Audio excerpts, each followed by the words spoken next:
Good morning, everybody, and welcome to part 4 of the Employer Education Series. It's presented by Hen Lesperance, which is my firm in partnership with Spectrum Occupational Health and with BHS Insurance. My name's Andrew Cassini, and as in most days, today I'm especially the least important person in the room because I'm a lawyer. But today I'm also joined with people that are experts in the very topic that we're going to discuss today. I'm here with Terry Carlson from Spectrum Health Occupational Health and our team of presenters from BHS Insurance. And that includes Rich DeLoe and Chris Skolton and Kim Slaughter. They're all here. And we're going to be talking about this topic in more of a roundtable session. There's going to be opportunities for people to interject. And at the very end, we're going to have a question and answer. And then maybe not only can we guide the conversation in some directions that are raised by the topics that we're going to discuss today, but we can also get some of the specific questions that are going to come in from the audience answered. Our topic is, as you can see on the slide, workplace incident investigation. I do want to have a couple quick reminders just for housekeeping purposes before we get rolling into it. You're all going to receive a follow-up email with the slide deck, and you're going to see the recorded video that is being displayed here today from today's presentation.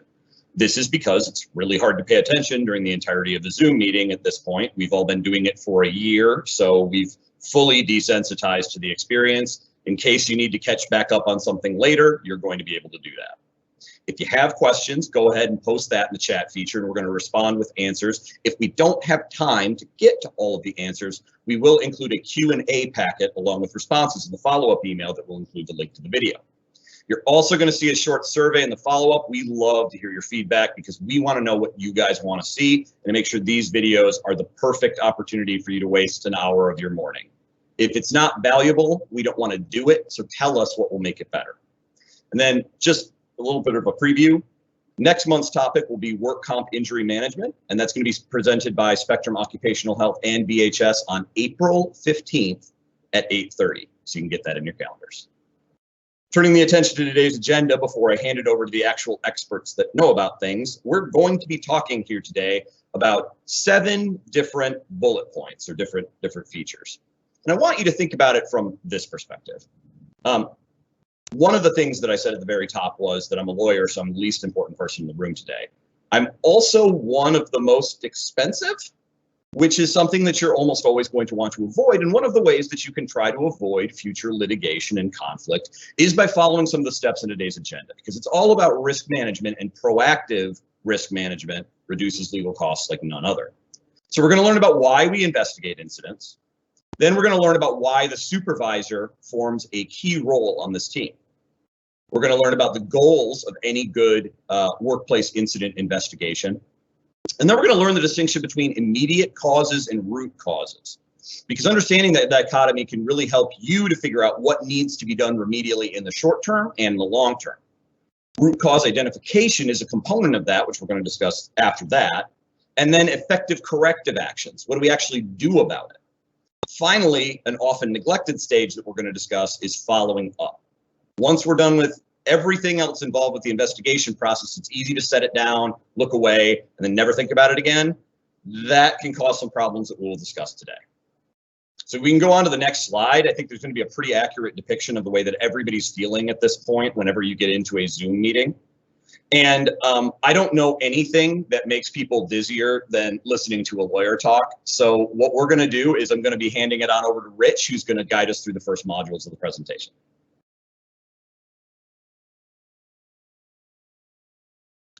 Well, thank you, Andrew, and good morning, everyone. So when you guys first registered for this event, you probably saw workplace accident investigation, and now it's really workplace incident investigation. And so you might think, hey, what's going on here? Is this an accident, or is this a bait and switch kind of deal? Well, I'll tell you what, in our safety world, or in the world of safety, there are differences. For example, when we say an accident, it usually means, hey, we didn't see it coming, it was unforeseen, it could have happened to anyone, it came out of nowhere. Whereas if it's an incident, it's an unplanned event, undesired event, and we want to look into it by investigating it so it doesn't happen again. So what's an incident? basically there are four things of different types of incidents. You have the injury, of course, that everybody's familiar with. Then you have the near miss. A lot of people might not think of this as an incident, but near misses are very important, as well as property damage. When we see that, we think of that as an incident. And occupational illness. We're all, with the COVID-19 right now that we're going through, a lot of times that's been on everybody's mind on occupational illness, COVID-19. So going over to the next area here, why do we investigate, especially when it comes to property damages and near misses? Well, it seems to be that if we have a near miss, we tend not to investigate. Why? Because we think it's just pure luck. Hey, nothing happened. Let's go on with our life and that type of thing. But I like to think of it as a phrase that it isn't luck, because luck really should be in the area of Las Vegas, Michigan Lotto, football, pool, squares, that type of thing. I like to think of luck as a phrase in the world of safety in terms of time and distance. If it weren't for time and distance being a factor, it would have been an event. And so looking at this example, this illustration here, right? You see a dentist's office here. And, a dentist, what they want to do is make sure that they don't have any unhappy customers. And so what defines an unhappy customer? Pain, right? People experience pain. They don't want that, and they're going to be very displeased. So if we did a proper investigation, we'd probably find out that this dentist probably need to implement sedation dentistry, and that probably would have helped. So going over to the next thing that I want to talk about is what we call the incident pyramid. Some of you have probably seen this before, and probably not as many layers as you're seeing now. Look at that pink sheet right there. Anything, above that, we see near misses. So what this tells me is for every 600 near misses, and we like to see them as, or recognize them as clues, if we don't do anything about that, we're going to, rest assured, end up with 30 minor cases where it's just first aid, you put a Band-Aid on it, and then you move out, right? But again, if you don't do anything with that, as far as investigation goes, then sure to get an injury where it takes medical treatment.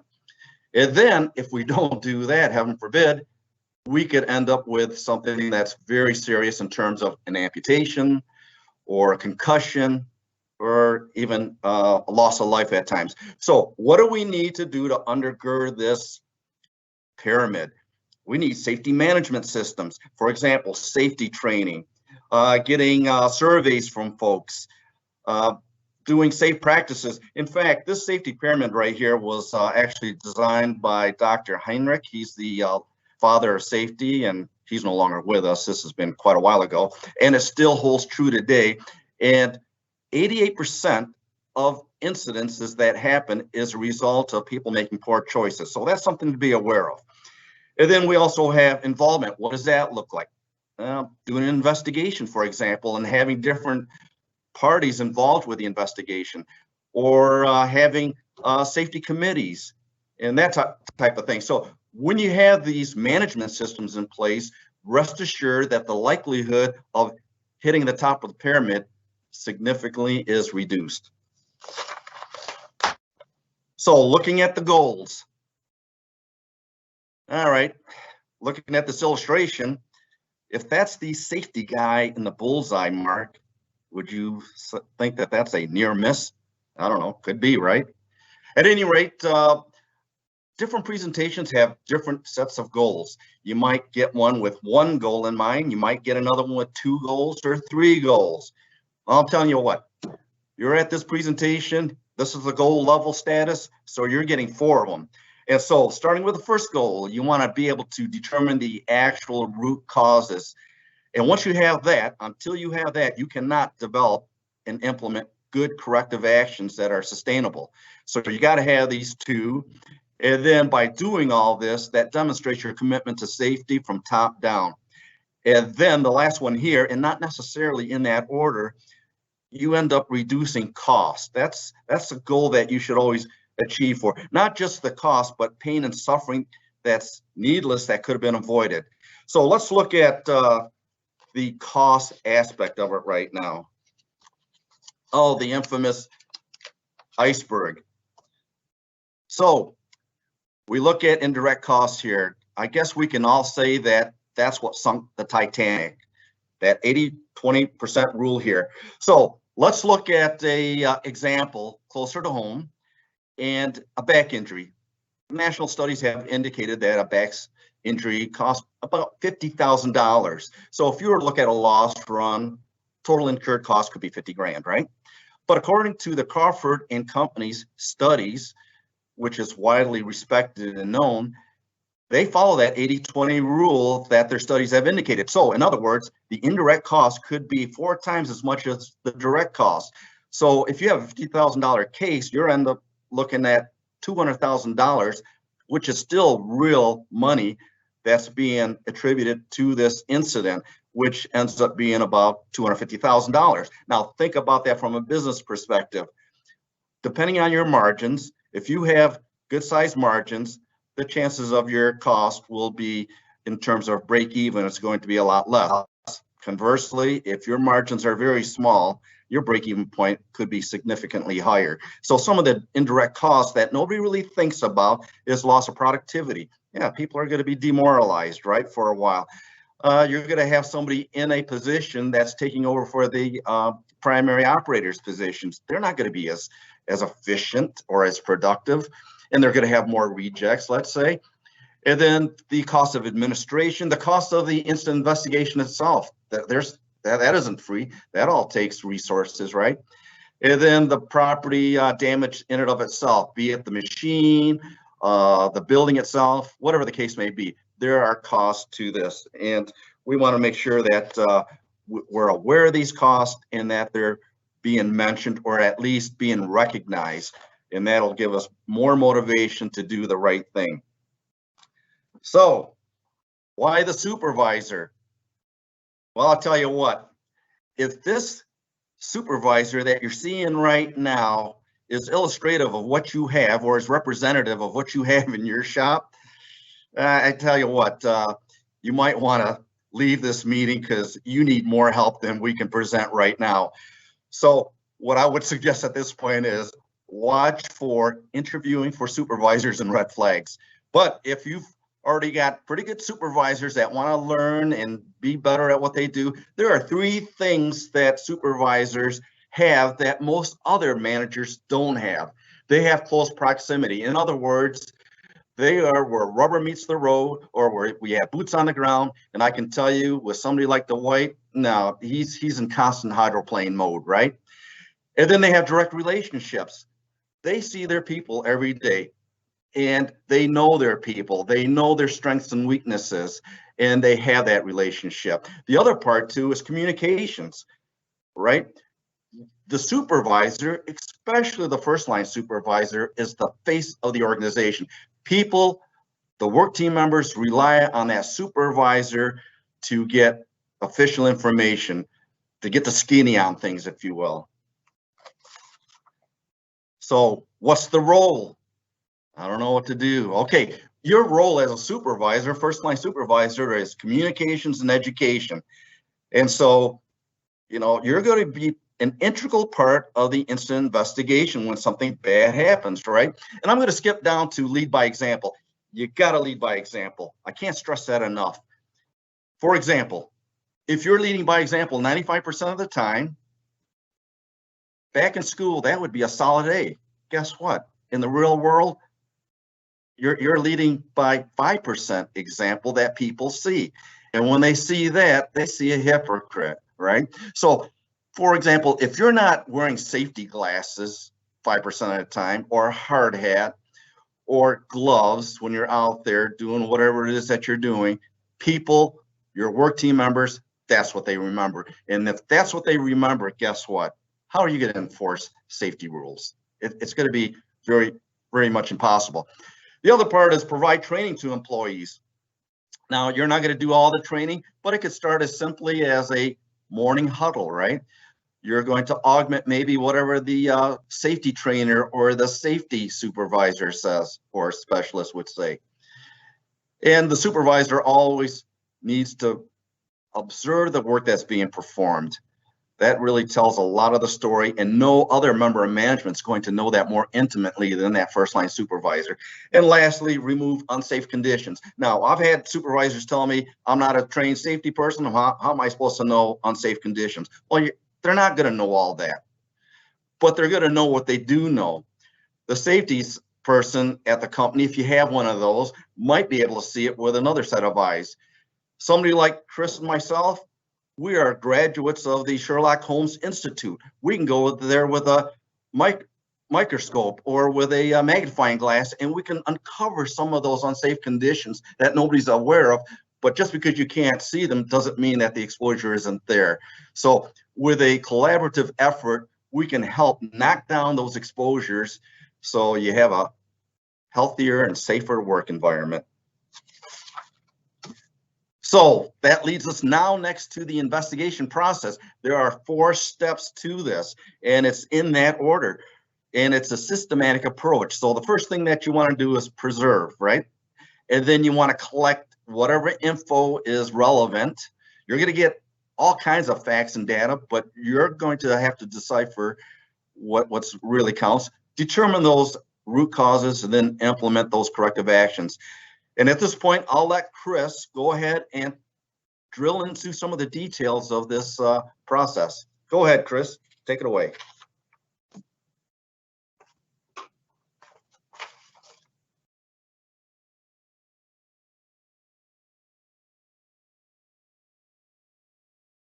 Chris, I think that you're muted there. Can you turn off the mute and maybe restart?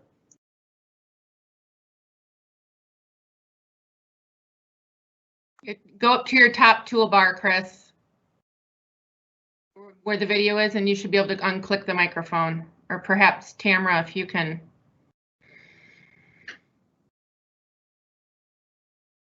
There you go. Oh wait, not yet. Yeah, it's because the PowerPoint takes up his whole screen. Okay, can you unmute him though, Tamara? I cannot. Go by your camera, Chris. I think you probably got me now, don't you? There you go. Oh, click inside the small. Yes, I think there you got me go. now, right? Good job. Chris, I can hear you. You're good now. All right, we're good. All right, cool. Let me, I got to back up a little bit here for you. And then change your display settings up at the top there to. There you go. That's a little bit better for you, huh? All right, you guys can still hear me, correct? Yes. All right, beautiful. All right, so for me, I'm repeating myself, but this is the first time you're hearing this. We're going to talk about step 1, the preserve and document. But before you jump into a workplace incident investigation, I want to point out, if there was a workplace injury, you want to make sure that your employee is fine. Don't forget about them. They're the ones that have been hurt. So go through the process, make sure that medically that they are taken care of. As soon as that is done, that's when you want to jump into your workplace investigation. Just like you saw on any major TV show, Law and Order, I jumped back to when I was a kid watching Dragnet. We want to preserve the scene here. Make sure it stays the way that it happened. Don't have maintenance come in and start working on equipment or cleaning up a situation, even if there was some type of gruesome incident. Just leave it for now. We want that scene as it happened. You might not need to do this for all things. Again, it all depends on the severity of the incident. Your production managers don't want to hear this, but it might be worthwhile for a little while, a short period of time, to stop production just to make sure that nothing changes. But then you can ramp it up, get it back going again. We also want to document. You're going to hear the word document multiple times. We want to document witnesses, any statements from them, equipment, conditions at the time of the incident. If there's environmental conditions, one thing I thought a best practice was when I was a safety manager, I chose to have my incident investigation toolkit. I had a little clipboard that had papers and pens. It would have my incident investigation forms, witness statement forms. I didn't want to have to, in the heat of the moment, have to remember what I needed. I just wanted to go back to my office, grab it, and be able to go. From a medical standpoint, it's good for if you have a medical response team or emergency response team, whatever you guys decide to call it. Have a little kit made up, a bag that all they have to do is just grab it. That might have basic medical supplies, some gauze, bandages, bloodborne pathogen kit in it. It might even include your AED if you guys have one on site. So that way your process can get going. As soon as that announcement goes out that there's been an incident, they can just grab that bag and go. One thing we're fortunate with now, 10 years ago, I always had to run back to my office, grab my camera. Now we have cell phones. Every cell phone has a camera. So we definitely have that accessible to us. You want to take a lot of pictures of every part. I would even take pictures of the injury. It's great training pictures. Shock and awe works wonders sometimes when you want to do your trainings down the line. A lot of people will say, well, that will never happen to me. No, it does. And here's a picture of one. These injuries happen.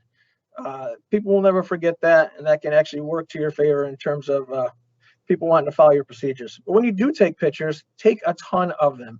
It's easier to get rid of information down the line, having too much information, compared to going back after the fact and trying to get more information. So take different angles, take multiple pictures of the same thing, just in case the picture doesn't turn out. You can delete it later.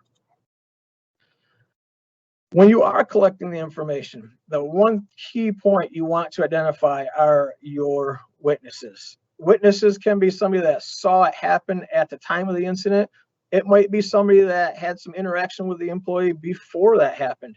It could be somebody after the fact. The incident happened and they came running over. They may not have seen the actual incident, but there may be clues and important information after the fact. It could even be somebody that heard it happen but didn't physically see it happen. Again, take all the information. There's a point in time down the line where you can discard anything that you've deemed unnecessary, unreliable, or unusable. When you're talking to your witnesses, just keep this in mind that during an incident, especially if it's a severe injury, everybody's adrenaline is pumping, even your own. Remember just to take a deep breath, calm down. With your witness, you want to put them at ease.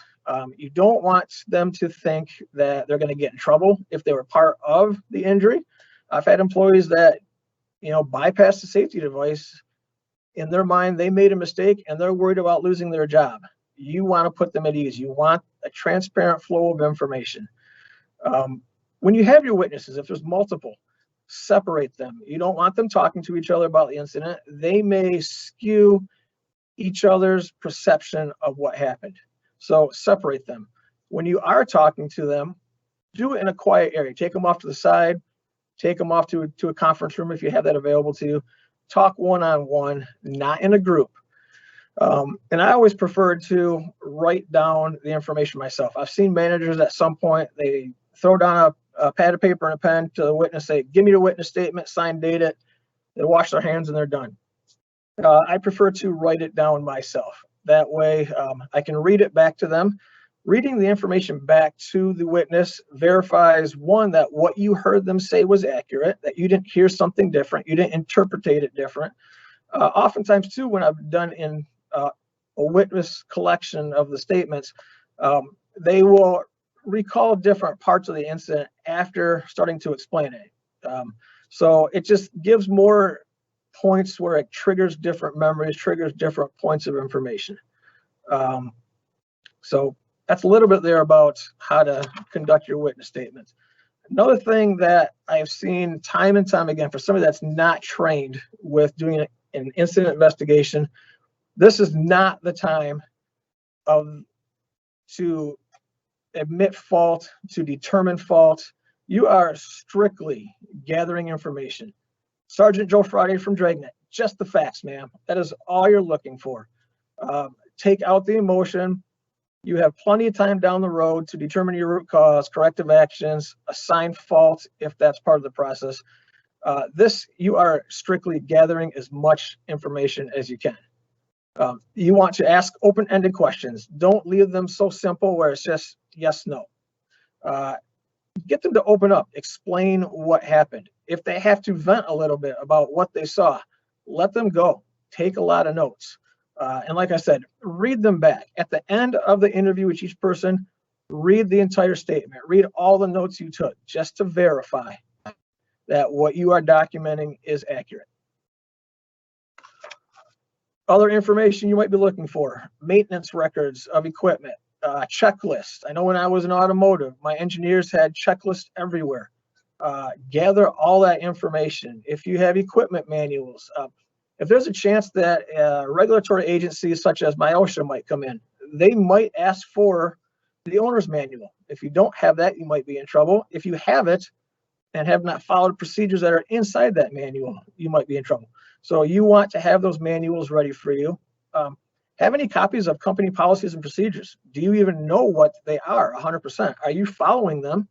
Have you done training on all these company policies and procedures? Have that documentation set. Have that part of your investigation packet that you've collected. Inspections and other follow-up actions. You may have had something that happened previously, a near miss that happened earlier down the line, as Rich talked about earlier. Have that information ready to go. Anything that you think might be relevant. It doesn't matter how significant or insignificant. You can take it out later, put it into the investigation right from the start. So step 3, the main part is determining your root cause. We've all heard the statement, garbage in, garbage out.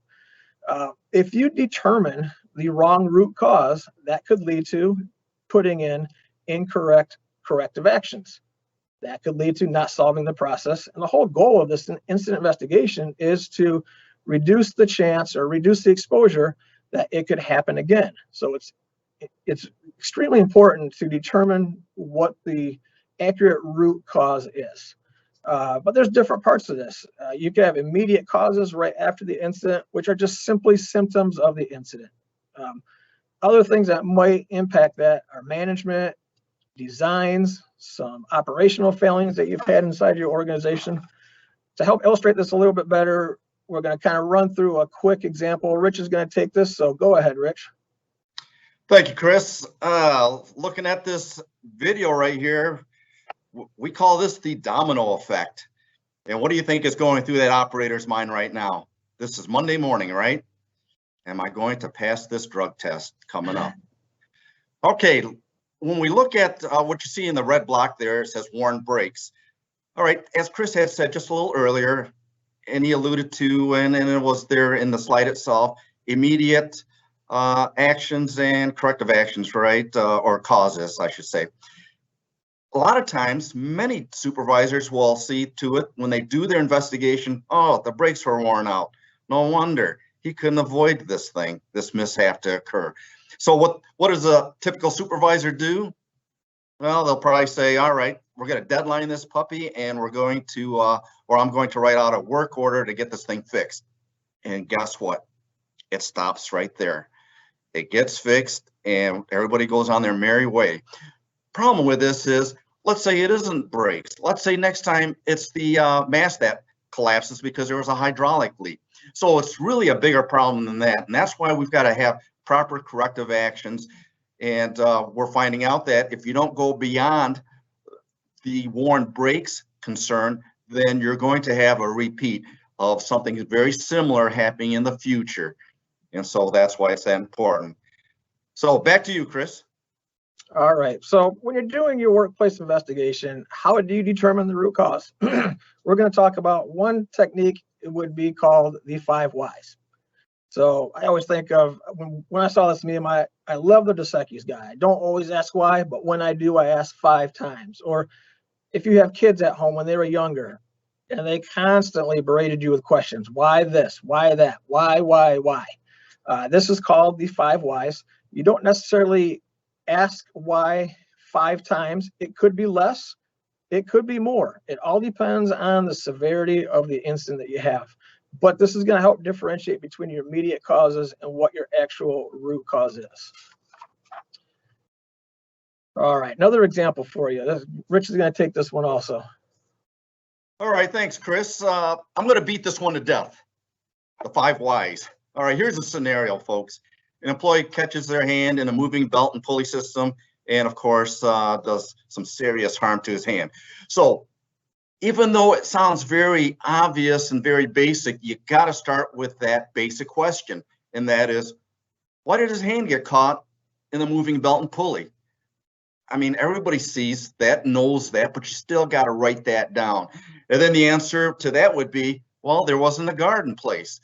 And then the next question, of course, will be, so why was a guard not there?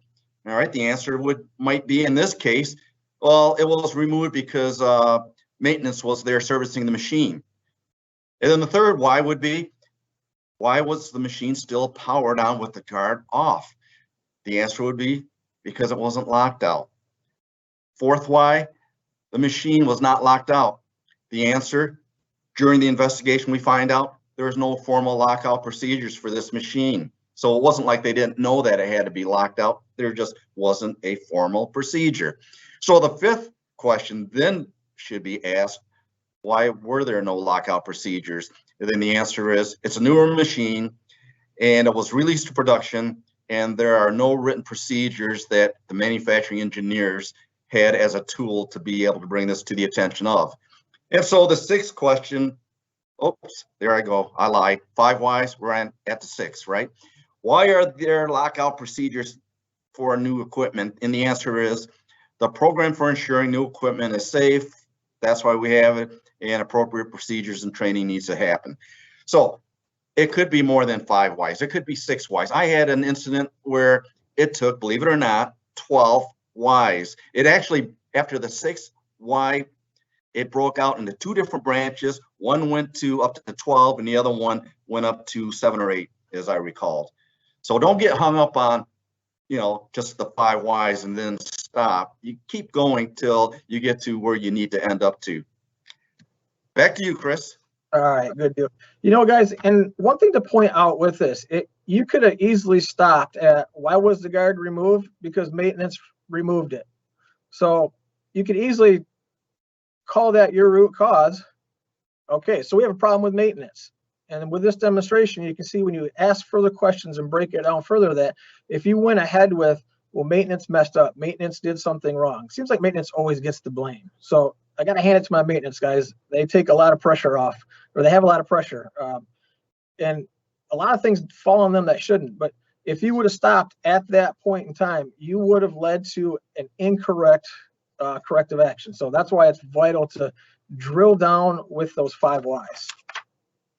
Also with corrective actions, though, they should be developed not only to prevent the same incident from occurring again, but to avoid similar incidents in the future, especially if you have multiple locations. If you're in a company that's big enough, you've got 5 different locations, the chance that this same situation is presenting itself in other locations is probably pretty high. So you want the corrective actions that can get sent out to the rest of your organization. Too often, corrective actions focused on the injured employee or one specific incident, not what led up to the incident in the first place. One key, we talked about this a little bit earlier, is team involvement. Get employees who will be affected by the corrective action involved. I've made this mistake as a former safety manager, where I came in as the safety guy, I did an investigation, I didn't involve anybody, and I came up with a solution all by myself. I hit the nail on the head. I was going to be the man that had this great response, this great answer. And it turned out my response, my answer, created more hazards in the process. And the employees themselves looked at me and said, what the heck were you doing? You didn't even ask us about this. You have untapped potential, untapped resources with employees. Ask what their opinions are. They work on this process. They do this. They could probably do their job in their sleep if they've been there long enough. They know the ins and outs. If there's a way to make something more efficient, they might have a good idea. If you're looking for a replacement for a guard, they might have a good idea. Involve other employees, involve other supervisors, other managers. Just don't take it on as your own project. Get other people's opinions. That helps them take some accountability. It helps author some of their buy-in when coming up with a corrective action. One common corrective action, though, I got to point this out, though, is to retrain the employee. A lot of people will just default. This employee did something stupid, they're a knucklehead, we're just going to retrain them. A big resounding to that would be no, absolutely not. Employee training could be part of it but it can't be your leading default corrective actions. So I think, Rich, you were going to go back to this one, weren't you? Yes, absolutely, Chris. I can do this one.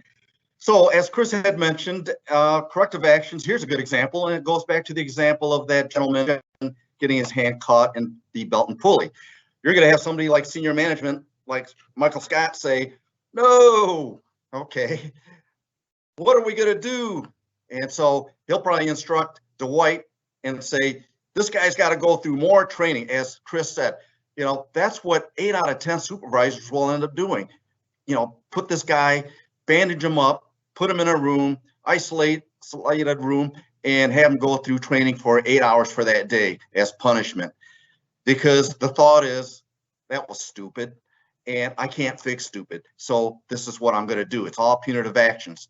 And you know what? That's really old school. And what we really need to do is not look at the symptom. The symptom is helpful, and especially a lot of times people will tend to, the more severe the incident is, the injury is, the more the symptom is looked at in terms of addressing that. When we can address that, but from an investigative procedure, we really need to get back online and look at why did this happen in the first place, and what kind of corrective actions do we need to implement so, again, it doesn't recur. Just putting somebody through safety training, you can expect it to recur. Back to you, Chris. All right, let's go over some hierarchy of controls again when it comes to corrective actions. So in safety, we love our pyramids. If you can't tell, this is our second one here. We have a pyramid of how to reduce or limit exposure, how to mitigate damage once it's happened. We're going to talk about COVID-19. We are living and breathing it now. We're probably all sick of hearing about it, but this is a good example that I can guarantee you everybody in this webinar is dealing with now. So we'll start with elimination. At the top of the pyramid, these are the ones that are most effective, that are going to get the most bang for your buck. Can you eliminate the exposure? So for COVID-19, we've been instructed to isolate yourself from the world if possible. Stay home, stay safe. Just a point of discussion. This nothing political here regarding whether you agree or disagree. This is just a good example of what we're all living with. So once you've gotten past the point of I can't eliminate anymore, you move down to substitution. If you can't isolate, use remote means of work. So for example, a lot of people, if it's possible, we are working from home, we're working remotely. We're learning how to do this webinar right now. We're doing this all remotely. The next one down, engineering controls. Still effective, but not as effective as the previous two. So with this example, with engineering controls, anytime you go into a facility, how many of us have had to lean over and get your head checked for your temperature? You ask those medical questionnaires when you go into a facility. Have you had any of the symptoms of COVID-19? Great example of engineering control. Administrative controls. So we're still drilling down, finding more ways to reduce exposure. Maintain social distancing. Keep a distance of 1 to 2 meters while talking to people. And then last but not least, PPE is always your last line of defense. It's the least effective, but it's kind of your last stop to try and reduce any exposure you may have. And for us, it's those dreaded masks. Put those masks on, and when you're going outside and when you're around other people. So you can see there you've got your hierarchy. And just a reminder, you will get this PowerPoint presentation. So if you're trying to scramble and write all this down, you will get this PowerPoint presentation. So staying with the corrective actions again, with this example, one of the possible corrective actions that you could have, just to give you some examples of how to go about doing this, maybe you need to, with this specific example, develop a management of change program. And what that means, that ensures that like, when new equipment is purchased, it meets all your regulatory safety requirements, your company safety requirements. Your management change is going to help ensure that you've trained your employees. It's a nice checklist saying, okay, we got this new policy, this new program, this new equipment, and we're checking down, we're going through and making sure we've done all the changes we need to, because this new part of the process is now in our facility. Another corrective action, you could audit procedures regularly to ensure all equipment has up-to-date, for example, a lockout takeout policy. Have you trained your employees on the new lockout takeout policy? You want to audit to verify that everything that you put in place is actually being done, that it's actually happened. I talked about this earlier. Empower employees through training and encourage them to recognize and report workplace hazards. If you're involving them in this process, you're going to use their knowledge, their experience, their ideas, another set of eyes. But we want them to be able to feel comfortable to report something when they feel that it is an unsafe workplace situation. Another corrective action could be to redesign equipment in such a way that the guards do not need to be removed. Is there a way that maintenance could get into this piece of equipment without physically taking the guard off? Could you just flip it up? So a lot of times that's where you could bring in an engineer. Maybe they have a good idea how to, instead of taking the guard off, redesign it. All right, keeping with corrective actions again. Other reasons for corrective actions. You're going to look to reduce risk, enact change. One question, is your corrective action realistic? Is it even achievable? It may not be. That's where you've got to go back to the drawing board then. State a specific action that will be taken. Part of the process here is after you've done your incident investigation and determined your root cause, you might have multiple corrective actions. You want to have a process in place where you state who is going to lead, who's going to be the champion of that specific corrective action. If you have 5 corrective actions, you might have 5 different champions, 5 different people leading that. You want to have a due date. When is this corrective action going to be put in place? When should this be completed? That's not set in stone. It might change. You might need to order a new guard, and because of COVID, there's a run on certain materials and it's delayed a month. That's okay. It's documented. You are addressing the fact that we are working on this, but it's going to be delayed. Once your corrective actions are implemented correctly, you want to go back and verify that they were actually implemented. I've seen it multiple times where you have a great idea. It never got assigned to somebody. It was never followed through. And you go back a month later and you ask, why the heck didn't this happen? So you want to verify that your corrective actions were put in place. Just kind of wrapping up the root causes and corrective actions. So oftentimes the causes of an incident, they're not well defined, and sometimes they're left too broad. So this is going to hinder your organization from determining the root cause of the issue. Also with corrective actions, sometimes they get narrowed down too much and they're not broad enough to prevent an incident from reoccurring. That's why it is so important to drill down the root causes of an incident and develop your corrective actions that not only prevent this specific incident from happening again, but prevent similar incidents as well. I believe at this point, Kim is going to take over. Thank you, Chris. Yes, and so just to wrap things up, this is a slide you've seen before in one of Andrew's presentations.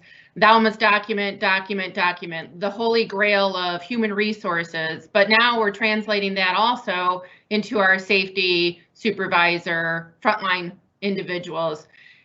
Oftentimes we are the recipients of a situation or an incident, and there's not much to work with. So even if it feels small and insignificant at the time, to date stamp that and have it done in some fashion certainly will help us if a year later there's a lawsuit that is filed.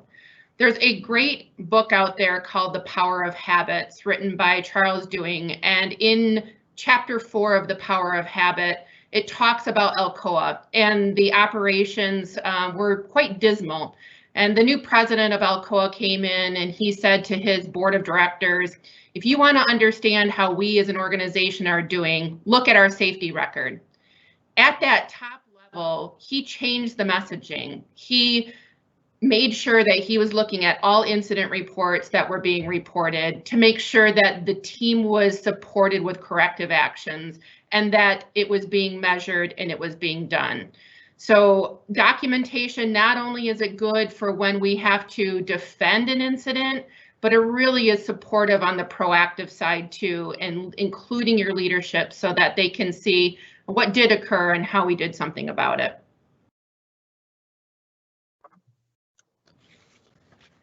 And then as far as the follow-up is concerned, we've heard enough about this, but there's one takeaway on this slide I really want to focus on, and that is safety alerts.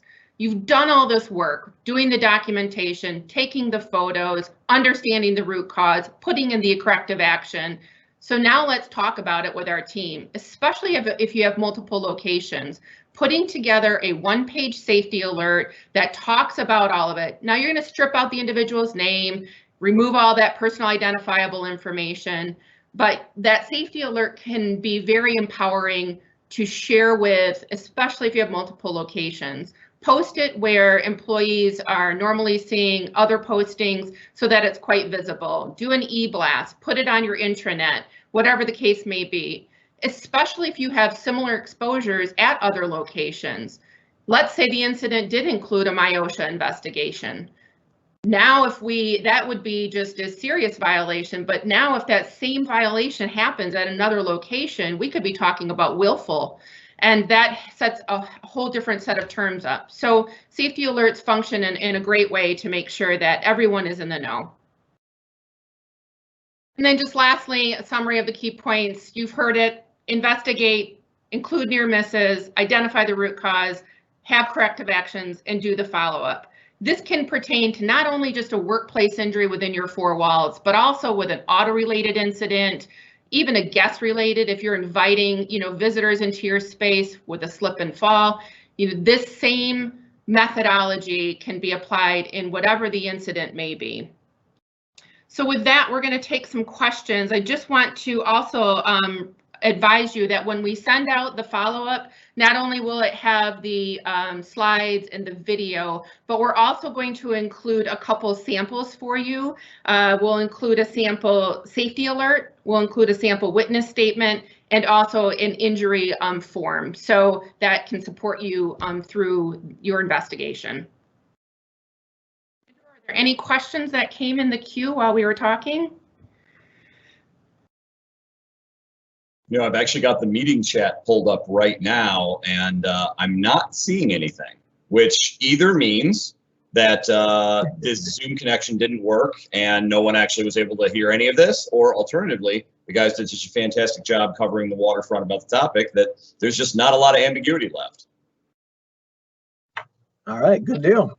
Well, thank you. We look forward to having everybody on April 15th, where we will talk about work comp case injury. So we have the incident, and now how do we make sure that our employees are taken care of in the best way? How do we produce the right outcomes? And we're going to lean on our friends at Spectrum Occupational Health who do this every day to participate in that with us. So Andrew and Kim, I just published some questions. They were at the bottom of the queue. I put them in the published section. Hold on just a minute, I'm getting there. There's a Q&A tab. It's not just the chat. Okay, all right. We can actually work our way through some of these. Even don't think all millennials know how to use technology. We really don't. Okay. Let's see here. Okay. One of the questions that was asked early on during the panel discussion was, and I opened this up, Rich and Chris, to you guys. How do you recommend maintaining confidentiality when you are conducting an investigation? And before I send that to you guys, I do want to say, one thing as a general principle from at least the employment lawyer perspective that's important here is that we need to make sure that we don't overpromise if we're going to end up under-delivering. Now, I get it. Nobody wants to participate in an investigation of any kind if they're just a bystander. They're not directly involved. It wasn't something that necessarily pertained specifically to them. They don't want to name other people. They may not want to get folks in trouble. But the truth of the matter is, we don't know what the end result, especially if corrective action is implicated, is going to be in a particular situation. And one thing that I can tell you is, oftentimes I have come into situations where on the operational side, they've ensured or told a witness that we could ensure confidentiality, when in fact it ended up that we weren't going to be able to do that. Maybe we needed to call one of the bystander witnesses that we told, your name will never be divulged in this process. Maybe we'll need to call them as a witness in an arbitration. Maybe we'll need to name them as a potential deponent in a piece of litigation subsequently. So I think that there are very few times where you can ever promise affirmatively absolute confidentiality for a witness to literally anything happens on the job site. Rich and Chris, you guys have any additional thoughts? Yeah, I've got a thought on what you're saying, Andrew, and looking at some of the questions here in terms of how do you maintain confidentiality. I know during when I was out there in the field and doing investigations, I would never mention to the group who that individual was that had gotten hurt. Now, granted, a lot of people are going to know that, but I can't control that. So I'm not going to promote and say, yeah, that one guy so-and-so on third shift got hurt. I'm not going to say that. All I'm going to say is an operator from this department working on these types of machines had gotten hurt, that type of thing. And then if I were to take any pictures, for example, I would never take a picture of the injured worker. I would never take a picture of the witnesses.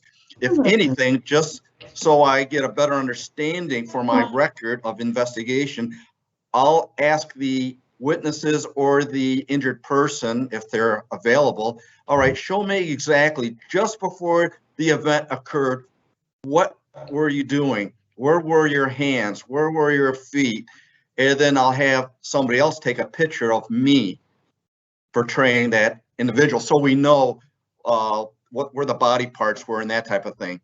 The other thing that I also do is not taking any pictures. I only take close-up pictures of what's relevant. And there are times where employees want to take pictures too. If you have a policy in the company that says you can't take pictures with your camera or any camera unless you have authorization from the company, you know, it's more than just incidents, it's everything, right? So that policy is still in effect. Now, there are times where I've worked in union shops where the collective bargaining agreement, the CBA, would say, all right, we have our own workers' comp person on staff and the rank and file, and this person's going to take these pictures, and then management gets to approve it, and then they have their set of pictures. But again, that depends on how that CBA is written out. But other than that, yeah, you got to maintain confidentially as much as possible. And as Kim said with the incident alerts or the safety alerts, yeah, you want to just put down the type of operator. What was it, a forklift driver? Was it an aerial work driver? Was it a truck driver? You really talk about the position of what that person is and then take it from there. But again, confidentiality is strictly to be thought of and enforced. Chris, do you have anything you want to add? Nope, I think you hit everything on the head there. Perfect. And then, you know, we've also got a second question that piggybacks really nicely on something that you said, Rich. And I loved a lot of your comments in there because I think the way you structured that discussion was perfect. We have an individual who asked, what are the rights of the company and the employee if the employee takes pictures? Pictures uploaded to social media without consent of company or the people in the photos. Do we have the right to request photos or ask them to delete photos from their personal phone? You nailed a lot of this, and the lawyer can't really say it a lot better. Remember that if you are in a collective bargain shop, the rules will be different, and that's likely going to be a mandatory subject of bargaining about whether or not there can be any sort of employee involvement in taking photos of, especially something related to a workplace action. So don't prospectively prescribe that or do so at your own peril without bargaining. Now, that's not the case all the time. And I would advise that in such a situation, we very carefully have handbook policies and other codes of conduct that in general prohibit employees from being able to take photos in the workplace, and especially prohibit them from being able to disseminate those photos via social media. So again, this is something that you can be proactive about it. You may have to involve the union if there is one, but one way or another, it is something that you should address, especially if you've got, I don't know, proprietary manufacturing processes or procedures that could be depicted in a photo.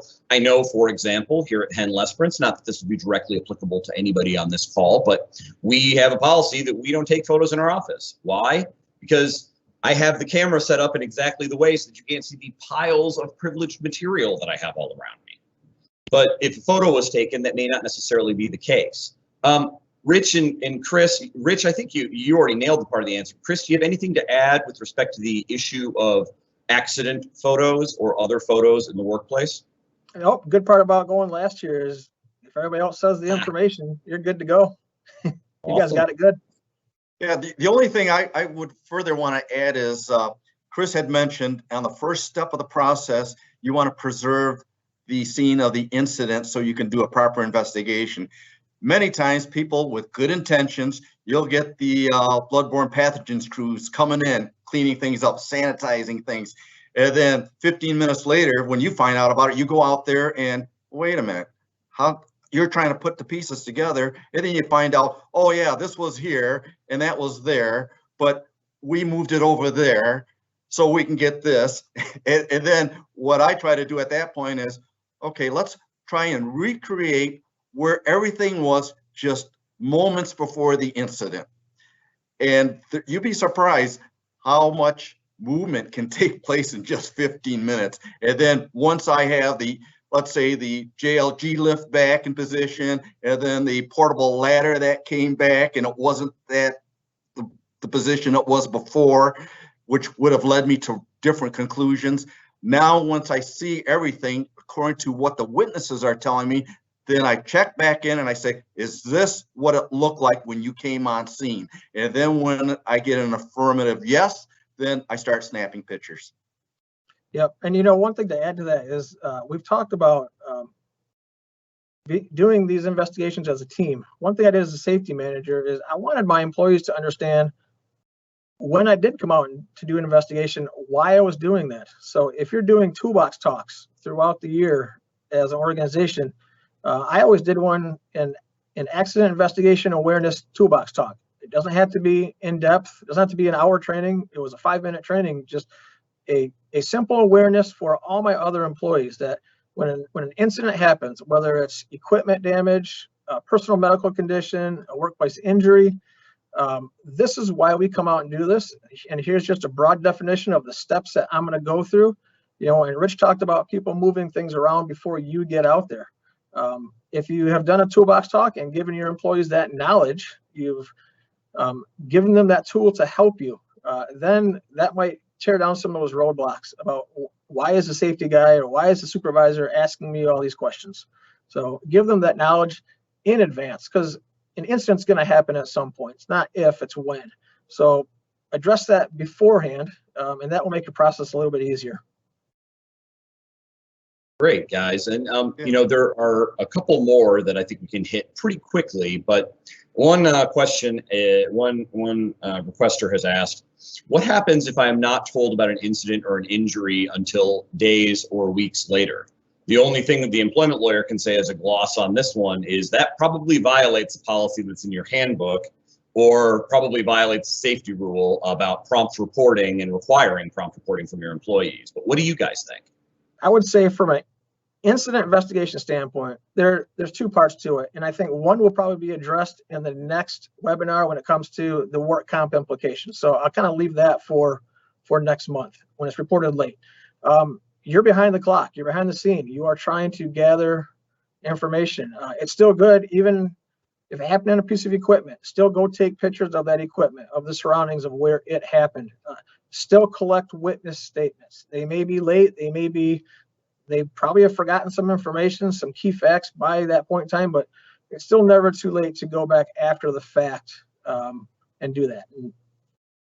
And if I may add, oh, I'm sorry.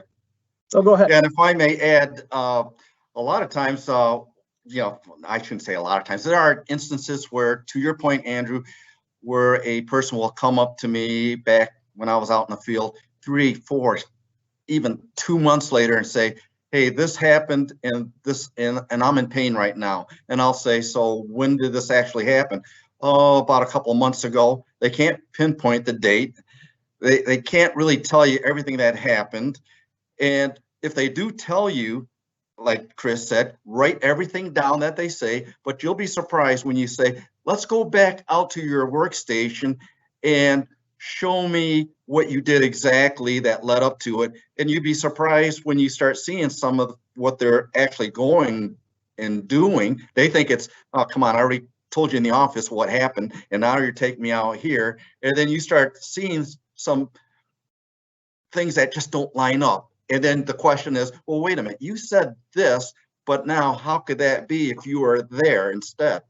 And so then that helps build up the story. The other thing that I always tell employees too is that, you know, when you have an incident in which you end up getting hurt, you need to let the company, your supervisor, you need to let safety know, because the longer you wait, the burden of proof is going to be much more difficult for you to be able to claim that it was an occupational injury or illness. I've had people come up to me, like I said, 2 months later, and I'll say, well, wait a minute, I heard that you went with a bunch of your friends up north and you guys went snowmobiling and you guys got lost and you did this and you did that. How do I know that this injury didn't happen over there? You know, and I always say, I'm not accusing you of anything. All I'm saying is, I know you're hurt. You told me you're hurt. I'm going to believe that you're hurt, but I'm not so sure if the employer was the cause of it, kind of thing. So that also entices them or motivates them to go ahead and report the incident much earlier. Excellent. And one last thing that I think we can hit, even though we are just slightly over on time. What do you recommend for investigating incidents when a company has multi-state locations? How can we train our managers to investigate these incidents accurately and fully? And here you have the multi-state coordination problem. Not only will you sometimes have different laws in different locations that may kind of shade things around the border, but you got to get a whole bunch of different people on board in different places to make sure that your processes are standardized. Rich and Chris, do you have any tips involving that? Well, I can tell you that, you know, my OSHA here in the state of Michigan, obviously, in many cases, is going to be more stringent than federal OSHA states. And you might have an operation here in Michigan, you might have another operation in Georgia where it's Fed OSHA, right? And then you've got your own policies and procedures. As long as they are more stringent than either OSHA or state OSHA, then you're in pretty good ground. And that way you can standardize what your operations are. Now, I get it. Sometimes Fed OSHA will try to issue a citation, and that's probably more your field, where I've been able to help with the location that, hey, they can't cite you for that. You're under Fed OSHA, but we can cite you, you know, as far as the company goes in terms of you breaking the policy, which is more stringent. But OSHA can't go ahead and say, well, you didn't meet this standard. No, they met the standard. If this were Michigan, yeah, you probably didn't make the standard, and then they could cite for that. So there's some nuances to all of this, and sometimes it can be very challenging with the different states, different locations, and that type of thing. But it can be worked through, and that's why I always believe in standardization. And it's going to go to the more stringent policy, and with a more stringent policy, that usually leads to best business practices, which thereby reduces exposures, which is ultimately what you want to do to reduce the likelihood of a recurrence. Yep. And one thing you can do too, when you are writing, I detest writing policies and procedures, but it is a vital part of your process. So I have had to write in there, you have, you know, Rich talked about standardization. If you have a lockout takeout program, for example, you might have a different, if you have a plant in Georgia, so you put a little asterisk, or you put a separate paragraph for Georgia in your policy and procedures, so that you've identified that there is a difference between the two locations. And then we have, I have to read this one because I think it's a very timely issue and I want to make sure that it gets addressed. I think that this is mostly within the employment law corner, but I want to hear your guys' thoughts as well. A requester asks, what can happen if some employees aren't wearing masks, even if we have a policy, which I'm assuming they mean have a policy requiring mask use? And then upper management doesn't really believe in wearing masks, but we have few employees with a very serious health condition. think that you're in it between a rock and a hard place there. Ultimately, a policy is only as good as our will to enforce it. And if the will to enforce it is uneven or is disincentivized within various parts or various tiers of our business, that's going to be really hard to do. I think the two places that you want to be able to push here to ensure that you're following your policy are, one, the general rule of even application of workplace policies.